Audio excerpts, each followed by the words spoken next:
Bíblia toda revela o plano de Deus para as nações. O Antigo Testamento começa com qual livro? Gênesis. Então podemos ver em Gênesis o que? Adão e Eva. Você acha que Deus amou Adão e Eva? Antes de pecar, claro. Mas depois de pecar, Ele amou o casal. Quem procurou o casal no jardim? E naquele momento Deus estava amando com grande amor todos os povos, toda a gente na terra. Só tinha um casal. Mas era do início o amor de Deus com o plano deste casal se multiplicar e fazer o quê? As nações do mundo que existem. E depois podemos ver Noé, a salvação de Deus para quê? Só a família de Noé? Sim, em parte. Mas qual foi o plano de Deus com Noé e os filhos dele? Começar de novo todos os povos da terra. Então, a salvação de Noé foi, de certa forma, a salvação do mundo. E depois chegamos em Abraão e pensamos, agora Deus tem o povo dele, o povo de Israel, o povo escolhido, os eleitos de Deus, ungidos de Deus. E este povo é o povo que Deus quer salvar. Não é assim não. O plano de Deus é que este povo pode ser os servos dele para a salvação do mundo. Então vamos olhar aqui. Gênesis 12, que é quando Deus começa com Abraão. O que diz o Senhor? Abençoei-os, falando de Abraão. Por quê? Para que todos os povos da terra serão abençoados. O plano de Deus com Abraão foi fazer dele um povo que podia servir para abençoar as nações. E no Novo Testamento podemos ver que o semente de Abraão, quer dizer, os descendentes de Abraão, gerou Jesus Cristo, que foi a salvação. Êxodo.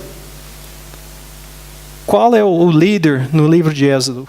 É Abraão no final de Gênesis, o povo dele, Isaac, Jacó, mudou o nome de Jacó para Israel, agora tem os 12 filhos de Israel, quer dizer o povo Israel, eles vão para o Egito, o que acontece? Ficam escravos lá, Êxodo, quer dizer o quê? É Moisés e a lei. Por quê? O que diz a Bíblia? Mas eu o mantive em pé exatamente com este propósito, mostrar-lhe o meu poder e fazer que o meu nome seja proclamado onde? Em toda a terra. Até com Moisés, aquele povo ainda no Egito, o propósito de Deus foi o que? Toda a terra conhecer o nome dele. E o povo vai, finalmente entra na terra prometida, agora é o povo de Deus na terra prometida, é isso mesmo? O que diz a palavra de Deus? Ele, Deus, assim fez para que todos os povos da terra saibam que a mão do Senhor é poderoso e para que vocês sempre temam o Senhor, o seu Deus. Sempre tem esse tema. Cada momento na Bíblia, pode ser Gênesis, pode ser na criação. Quando olhamos da salvação de Noé, a família dele está lá. Com Moisés, o povo de Israel, com Josué, conquista da terra. Depois, que vemos? O reino. Vem Davi, Salomão, o reino, bem bonito, o templo. Não vou ler tudo isso. Mas é interessante como a Bíblia tem 2 livros diferentes, escritos em tempos diferentes, que trata a mesma tema, que é a ordenação, a dedicação do templo ao Senhor. Esses 2 recordam, escrevem quase a mesma coisa. Quase palavra por palavra a mesma coisa. 2 vezes na Bíblia dizendo que é importante isso. É uma coisa que tem que prestar atenção. E no meio disso, é interessante, podemos ver aquela parte sublinhada, a fim de que todos os povos da terra conheçam o teu nome e te temam. Qual foi o propósito de construir o templo? Foi para o judeu ter um lugar para louvar Deus? O propósito de Deus foi bem mais do que isso. Que todos os povos podiam orar naquele lugar, ouvir de Deus e conhecer o Senhor. E depois, Davi, ele escreve salmos, outros escrevem os salmos. Os louvores ao Senhor no meio disso, por quê? Para que sejam conhecidas na terra os teus caminhos, a tua salvação entre as nações. Este tema, em todo lugar, depois dos salmos vem o quê? Qual é a parte da Bíblia depois? Quem conhece as divisões da Bíblia mais ou menos? Levante a mão, quem conhece? Os profetas. E tem 2 grupos de profetas, quais são maiores e menores. Você vai descobrir nos profetas maiores e menores, os profetas do exílio, no exílio, pós-exílio, este tema, de novo. Só tirei 2. Eu achei 500 versículos sobre este tema, da Bíblia toda. Eu pensei, 500 versículos, talvez um pouco demais para pregar. Então eu escolhi algumas, então não estou apresentando 500, então só uns escolhidos entre elas, entende? Isaías, ele diz, para você é coisa pequena demais. O que é pequena demais? Ser meu servo para restaurar os tribos de Jacó. Quer dizer o quê? O profeta, o trabalho dele era pequeno demais, só salvar o povo dele, Israel. Está entendendo o que Deus está dizendo? É pequeno demais se nossa igreja tem o propósito de ganhar brasileiros. Pequeno demais. Era pequeno demais para o profeta só pregar para Israel e salvar Israel. E trazer de volta aqueles de Israel que eu guardei. Também farei de você uma luz para os gentios, as outras nações, para que você leve a minha salvação até os confins da terra. Este é o propósito de Deus. Claro, nossa igreja tem um propósito mesmo. Temos pregações, louvores da língua portuguesa. E hoje à noite temos alguns de Portugal, alguns do Brasil, alguns de outros lugares, entende? Mas é pequeno demais pensar que Deus levantou esta igreja, salvou vocês para só ganhar a tua família, só ganhar seus amigos e não pensar na grande obra de Deus, que é o mundo que precisa dele. Jeremias, então, ele diz que Jerusalém existia porque diante de todas as nações que eles possam ouvir a palavra do Senhor. Daniel, que é um livro um pouco único no Velho Testamento de profecia. Também, ele recebeu autoridade, glória e o reino.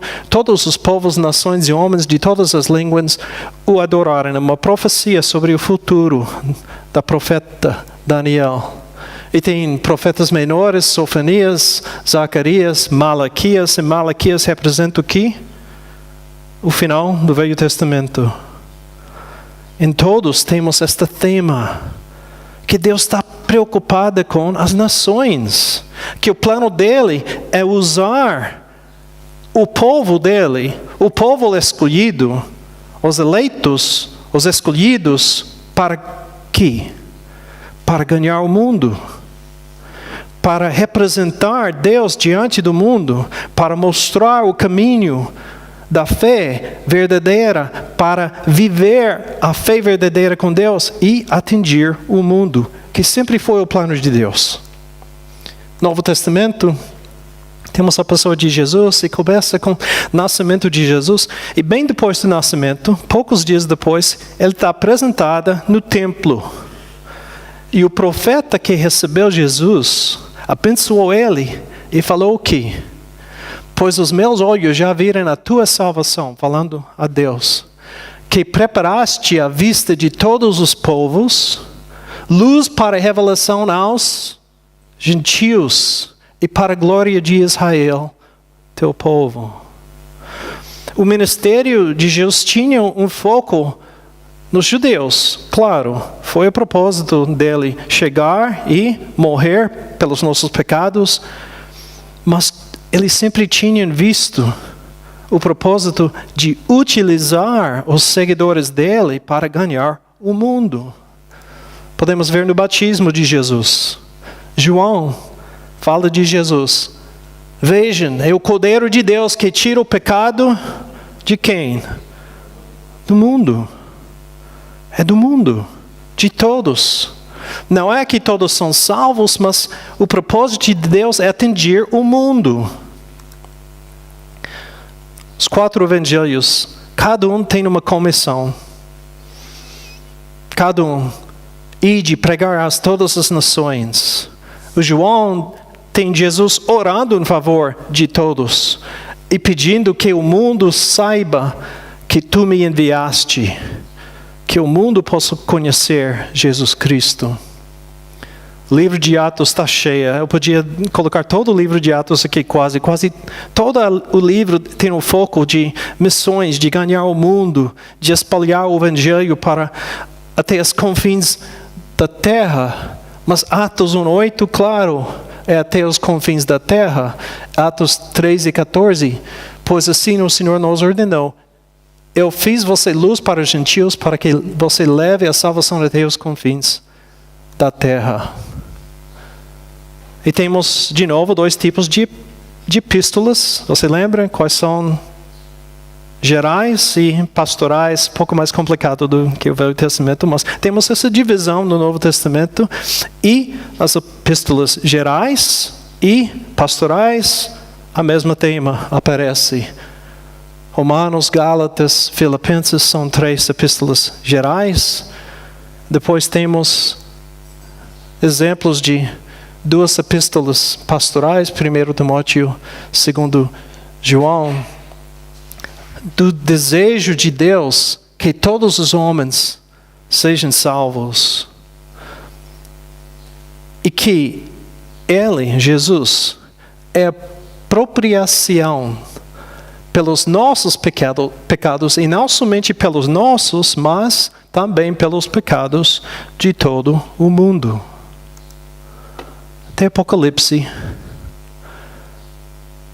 tem esta visão nos céus, que João está vendo um grande número de pessoas cantando, e diz o seguinte: e com teu sangue compraste para Deus, Jesus, gente de todo tribo, língua, povo e nação.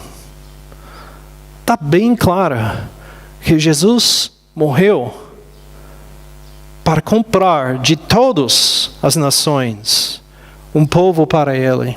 E Apocalipse 7:9 diz que ninguém podia contar o número de pessoas que estava lá, de onde? De todas as nações, tribos, povos e línguas.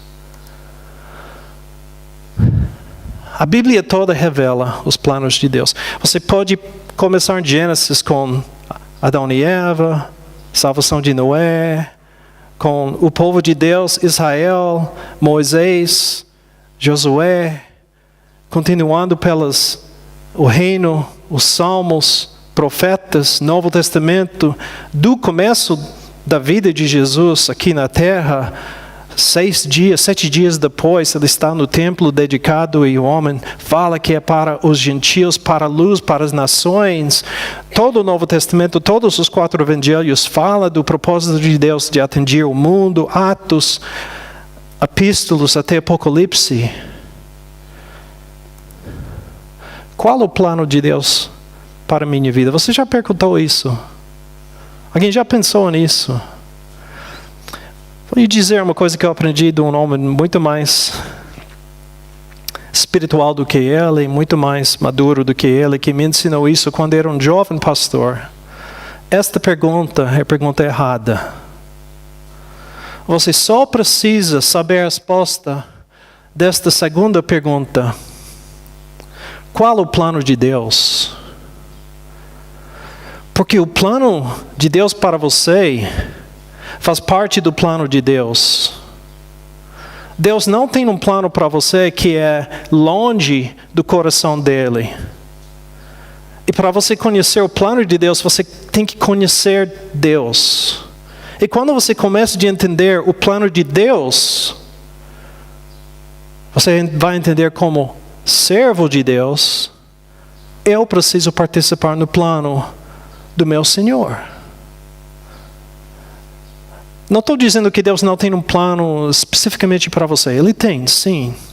Mas a maneira de descobrir o plano que Deus tem para a sua vida é conhecer Deus, ouvir a voz dEle e entender o plano dEle. E se você não está agindo, tomando parte do plano do Senhor, você nunca vai achar o plano do Senhor para a sua vida.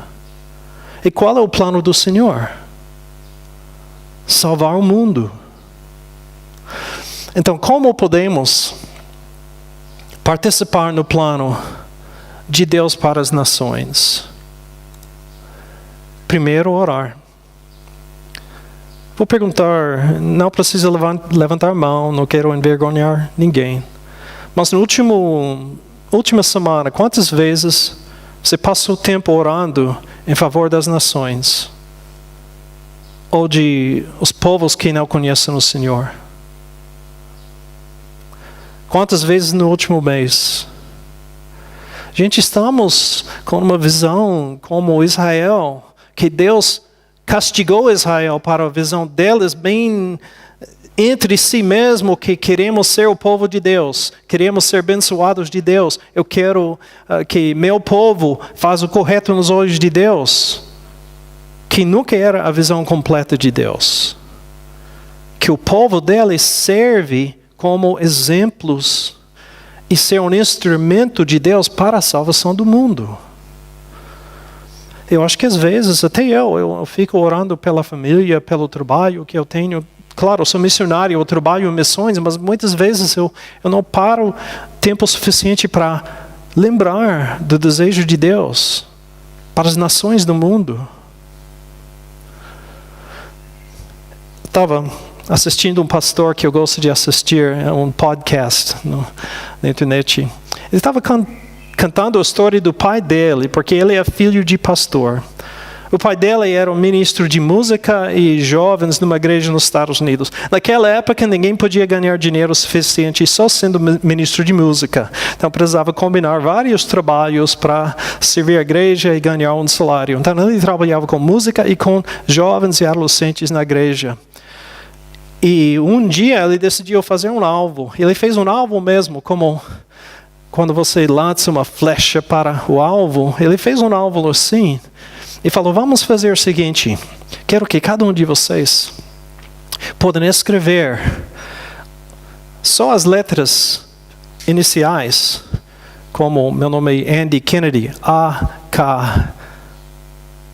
Alguém que não conhece Cristo, que você vai orar, que Deus salve esta pessoa. Orar pela misericórdia de Deus na vida desta pessoa. E colocar seu nome atrás. E só vai aparecer lá o seu nome, mas atrás vai ter aquela pessoa que você está orando em favor, intercedendo em favor dessa pessoa. E nós vamos colocar na beira do alvo. E se a pessoa começa a falar de Deus ou perguntar sobre Deus, vai ficar um pouco mais perto. Se frequentar, começa a visitar a igreja. Até no meio a pessoa aceita Cristo e é salvo. E depois nós vamos revelar estes nomes. Mas, por exemplo, alguém aqui tem alguém na mente, que vem da mente. Um jovem que era do primeiro ano do grupo de jovens, então ele tinha 12 anos. Ele levantou a mão. E o pastor, e o nome dele é Chucky. E Chucky, qual é o nome? Ele falou, meu pai. O pastor ficou muito agitado por dentro, sentindo, acho que eu fiz algo errado. Porque o pai deste rapaz era o presidente do banco da cidade e conhecido por tudo, por ser um ateu, até que nem gostava nada de Deus, nem a igreja. A mãe do rapaz era crente e levou ele sempre para a igreja. Mas o pai resistiu à palavra de Deus, não quis ouvir nada de Deus. Aí pensou, puxa, o rapaz vai ser muito desapontada. Porque este homem não tem chance. Eu já tentei falar com ele, não tem como. Este homem não quer ouvir nada de Deus. Está separado de Deus. Então, tinha os alvos. Com o tempo, alguns começaram a ficar mais perto. Alguns aceitaram Cristo e foram batizados na igreja. Mas com o tempo, o pastor tirou do lugar das reuniões. O alvo o deixou no corredor, em algum lugar. Porque não era a coisa do momento. E ficou lá por anos. Muitos anos, de verdade. 3, 4 anos depois, uma noite, era a noite do coral da juventude cantar aquela noite.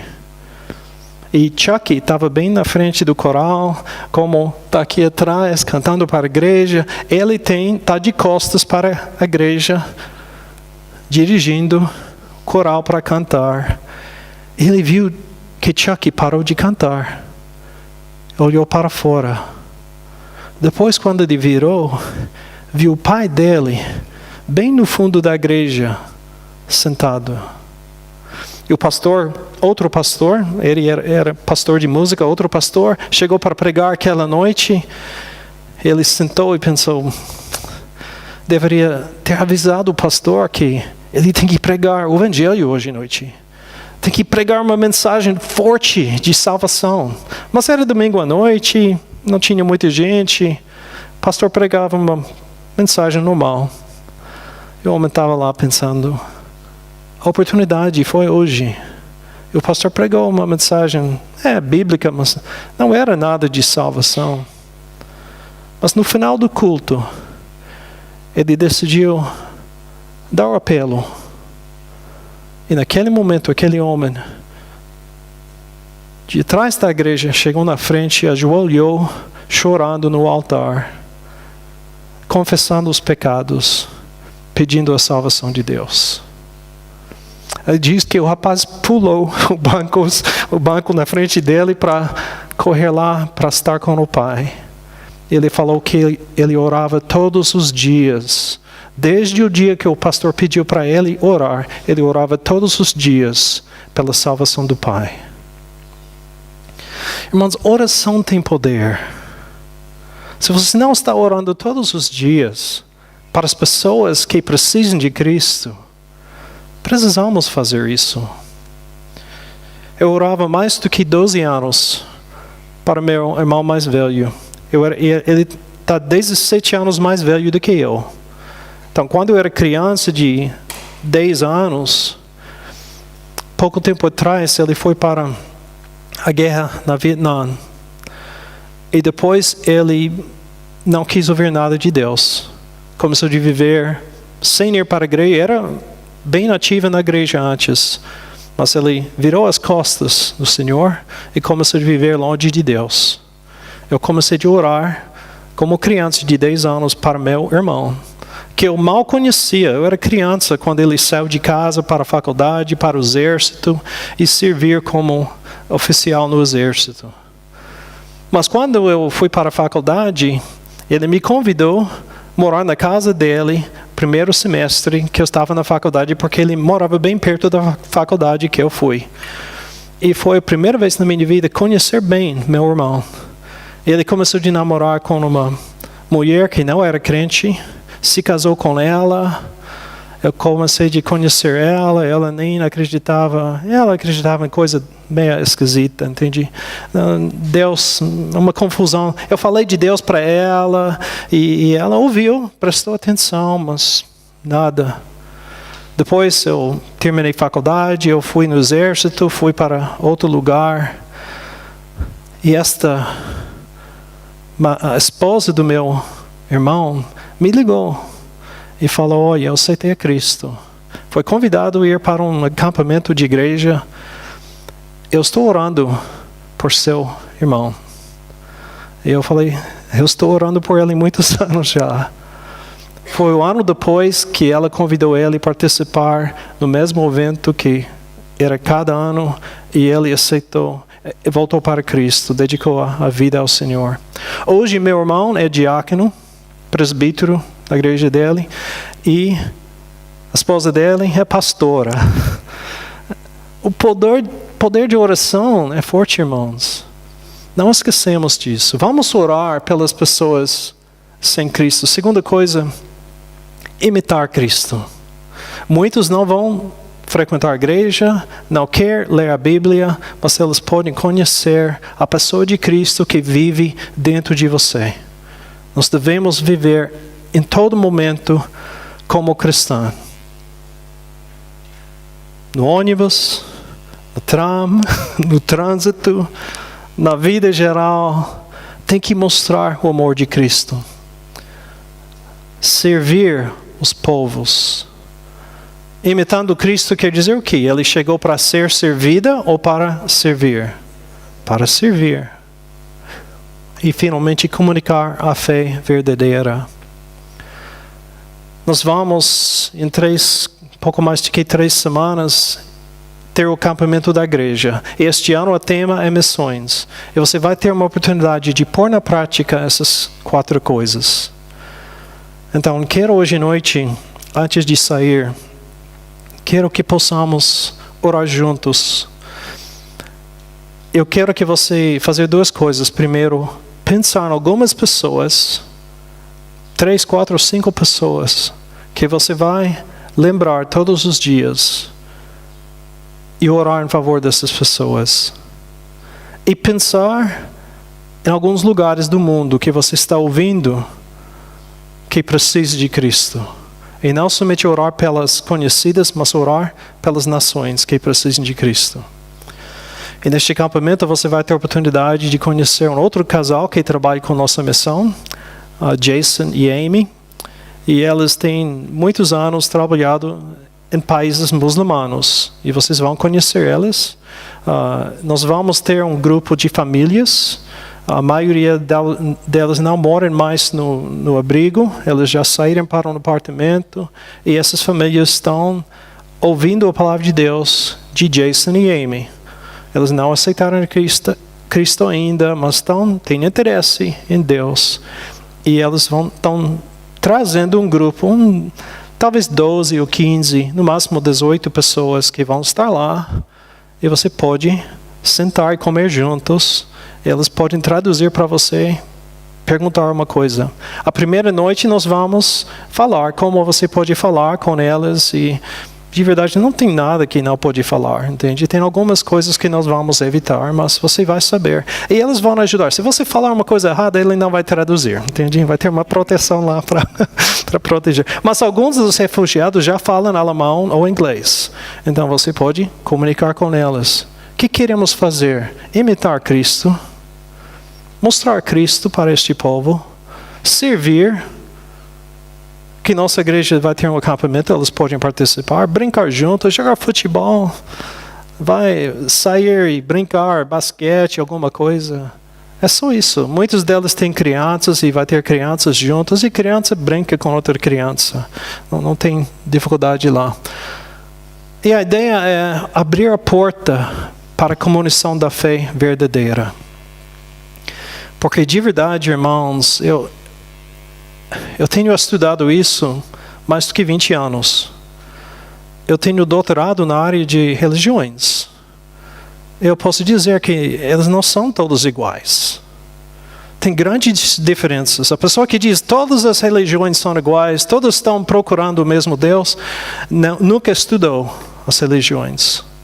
Estão procurando o mesmo Deus? O hindu não tem Deus. É só o universo, que se chama Brahman. Não existe um Deus pessoal, em pessoa mesmo. Não existe a religião. Como ele está servindo o mesmo Deus? Nosso Deus é pessoal. O que existe é só o universo deles. Eles querem estar juntos com o universo, que não é um Deus mesmo. Só existe uma fé verdadeira, um Deus real. Essas outras, não quero criticar, não vou brigar com ninguém, podemos conversar, aprender mais um do outro. Mas, irmãos, nós temos o Deus verdadeiro que vive dentro de nós. E nós precisamos compartilhar isso para os outros. Então, quero convidar duas coisas. Primeiro, que você comece a orar pelas nações. E segundo, que você tome a decisão, se for possível, se alguns têm que viajar ou trabalhar alguma coisa, mas estar conosco neste acampamento. Vai ser uma bênção, você vai gostar. É só sexta-noite, você vai chegar depois do trabalho, 8 horas. Então é só sábado mesmo. É a metade do domingo e volta para casa. É pouco tempo, mas é um tempo que você pode não somente estar lá com a igreja, se divertindo, mas fazendo missões e aprendendo pessoalmente de missionários como fazer missões na sua vida.